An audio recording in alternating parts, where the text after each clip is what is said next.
시작해도 되죠? 카메라 괜찮습니까? 예, 존경하는 국민 여러분, 그리고 언론인 여러분, 우리 모두가 예상한 대로 헌법재판소가 한덕수 국무총리에 대한 탄핵 심판을 7대1로 기각했습니다.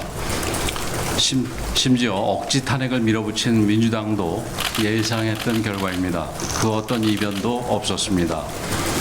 지난해 12월 민주당 주도로 통과된 탄핵안이 처음부터 헌정 파괴 목적의 정략적 탄핵이었음이 다시 한번 확인되었습니다. 거대 야당의 무리한 입법 폭거에 대한 사법부의 엄중한 경고였습니다. 구전구패입니다. 헌정사의 길이 남을 기록적 패배입니다. 국정을 마비시키고 정부를 길들이기 위해 탄핵소추를 악용하는 민주당의 시도는 국민적 상식과 법치주의 원칙 앞에 번번이 실패했습니다. 사법부가 다시 한번 브레이크를 건 만큼 이제라도 야당은 헌법 정신에 어긋난 무모한 도전을 즉시 중단해야 합니다. 오직 정쟁을 위한 최상목 경제부총리에 대한 탄핵소추는 지금이라도 접어야 합니다. 한덕수 국무총리가 권한대행 자리에 복귀한 것은 늦었지만 다행입니다. 한 권한대행이 챙겨야 할 일이 산적해 있습니다. 우선 전국 각지에서 발생한 산불로 극심한 고통을 겪는 국민들을 돌봐주시기를 바랍니다. 이와 함께 얼어붙은 민생 경제를 살피고 급변하는 글로벌 통상 환경에 기민하게 대응해 주시기를 요청드립니다. 국민의힘은 한 권한대행과 긴밀한 협력 관계를 신속하게 복원하고 국정 혼란을 빠르게 수습하기 위해 최선의 노력을 다할 것입니다. 헌법재판소는 윤석열 대통령의 탄핵 심판에 대해서도 절차적인 하자와 내용상의 문제점이 없는지 시간에 구애받지 않고 철저하게 검토해야 할 것입니다. 최근 민주당의 움직임이 굉장히 우려스럽습니다.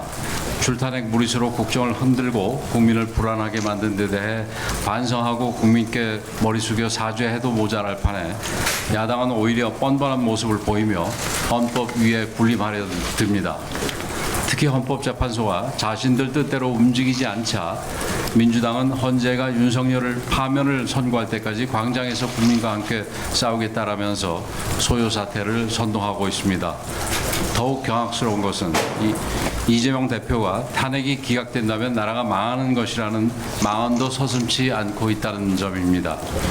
본인의 재판 결과가 나오기 전에 권력을 취하기 위해 범죄 혐의자가 국정을 마구잡이로 흔들고 대통령 탄핵을 밀어붙이는 이런 작태야말로 나라가 망하는 지름길입니다.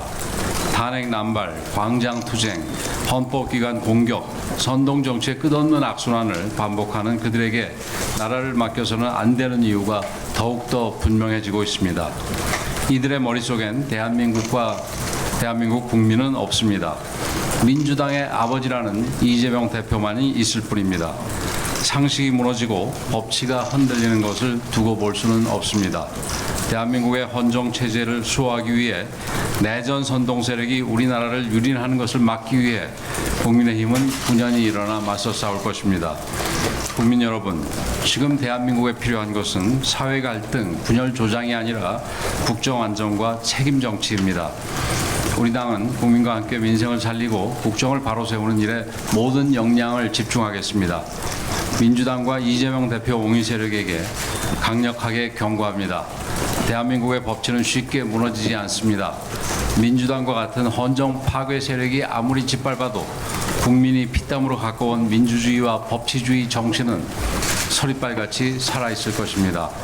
민주당이 만약 26일 나올 이재명 대표의 공직선거법 위반 2심 결과와 그 이후 있을 대통령 탄핵 심판의 결과에 불복하며 또다시 대한민국을 벼랑 끝으로 몰려 한다면 결코 용서받지 못할 것입니다.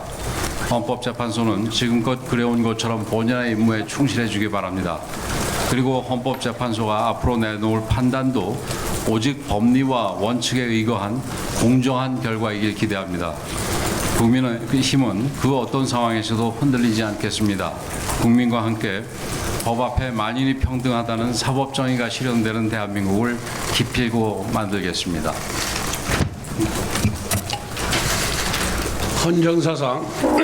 헌정사상 초유의 대통령 권한대행에 대한 탄핵이 기각으로 결정났습니다. 한덕수 총리께서 무려 87일 만에 대통령 권한대행으로 복귀하게 되었습니다.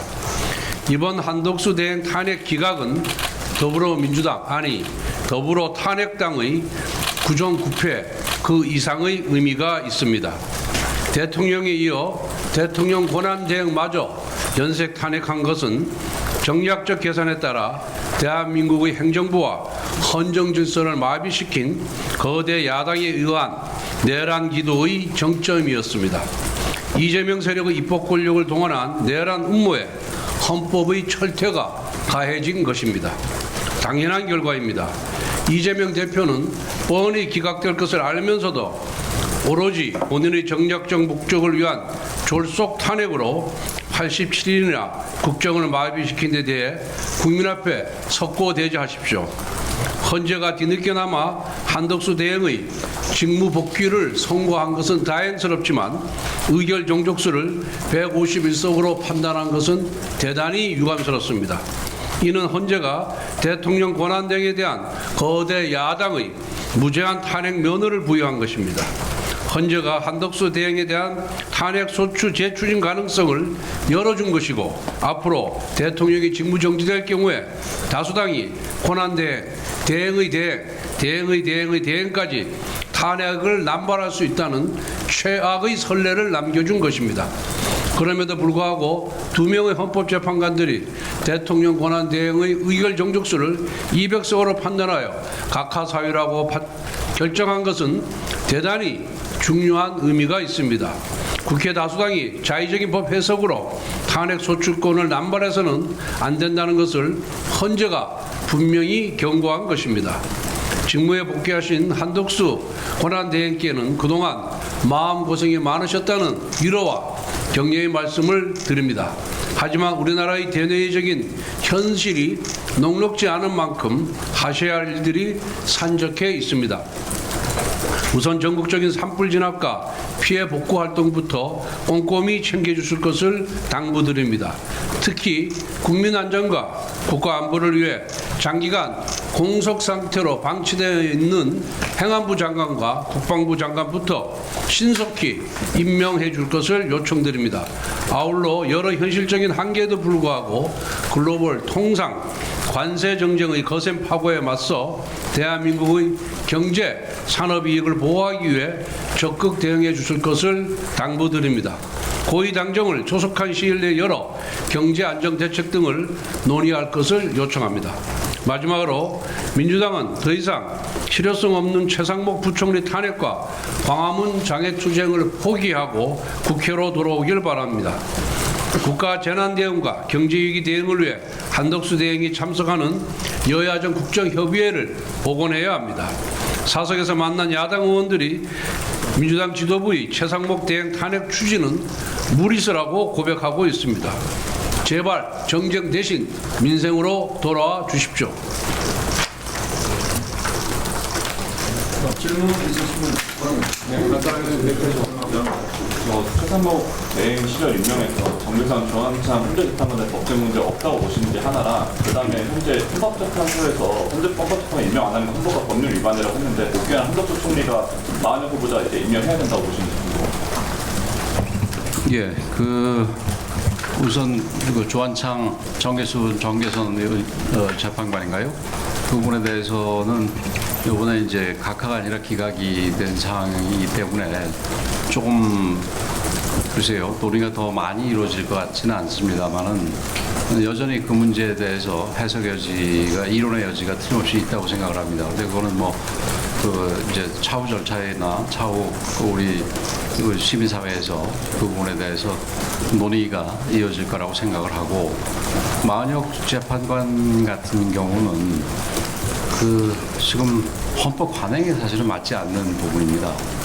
그러니까 이 헌법이 명문으로 써져 있는 것만이 헌법이 아니라, 그러니까 여태까지 헌법이 제정된 이후에 계속해서 따라서 내려왔던 그런 관행도 헌법적 효력이 있다고 생각을 하는데, 이 마은혁 재판관 지명자가 이 지명자의 자리는 사실은 뭐 여기 언론인들도 다 아시다시피 여야가 여태까지 합의로 해왔던 것입니다. 그래서 추천서에도 양당 이름이 같이 들어갔었는데 잘 아시다시피 이번 마은혁 경우에는 그 야당이 일방적으로 지명을 해서 청문회를 해서 이 통보를 한 것이고 추천서 자체에도 그 내용이 우리 당의 이름이 들어가 있지 않습니다. 그런 부분에서 뭐 저희는 그 마은혁 재판관에 대해서는 그 여전히 임명해서는 안 된다는 게 우리 당의 생각입니다.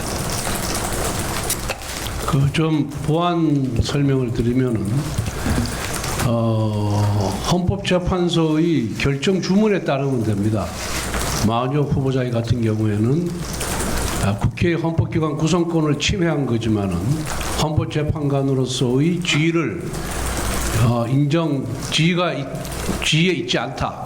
그 다음에 대통령 권한대행이나 대통령에게 아무리 국회 의결이 있다 하더라도 그 마은혁 후보자의 임명을 강제할 수는 없다라고 되어 있기 때문에 그 주문대로 마은혁 후보자에 대해서 임명하지 않은 것이 헌법 위반이라고는 보지 않습니다. 이번 기각 판결이 앞으로 남은 대통령 탄핵 선고에 어떤 영향을 미칠 거로 보시는지 궁금합니다. 글쎄요.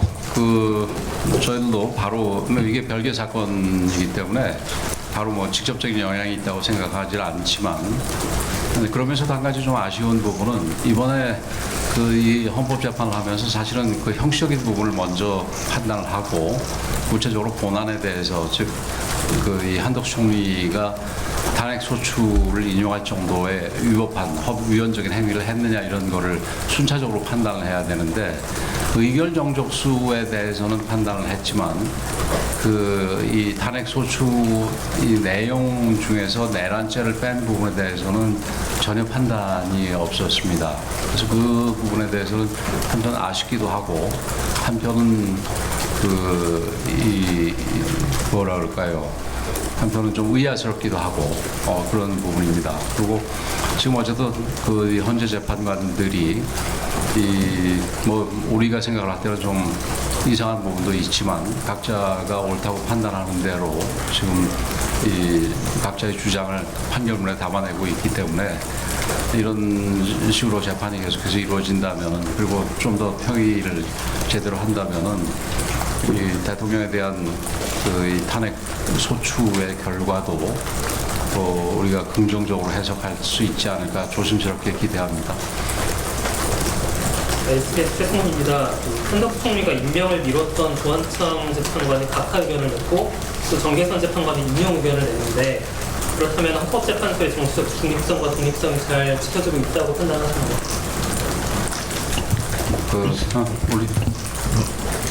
글쎄 그 판결 하나 갖고 정치적 중립성과 독립성을 평가하기는 쉽지는 않습니다만은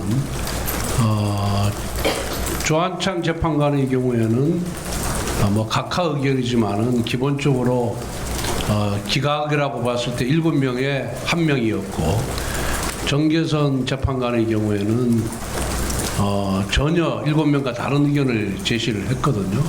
그런 측면에 봤을 때는 정계선 재판관의 우리가 임명되기 전부터 정치적 편향성에 대해서 여러 가지 문제제기를 하고 이랬었는데 그런 측면에서 이번 판결 결과를 봤을 때는 그 문제제기에 어느 정도 타당한 측면이 있지 않았느냐 그런 생각을 하게 됩니다.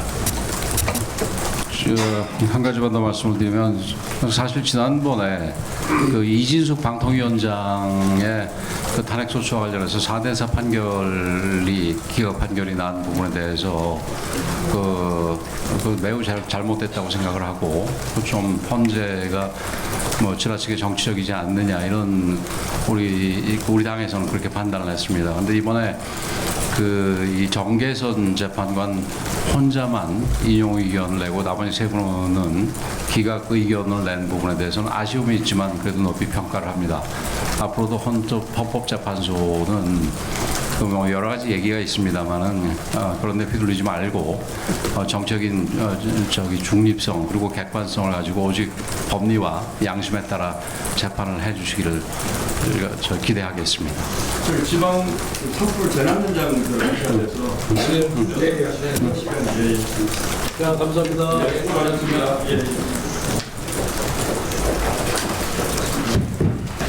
아시다시피 우리가 지금 주차 시간이 있어가지고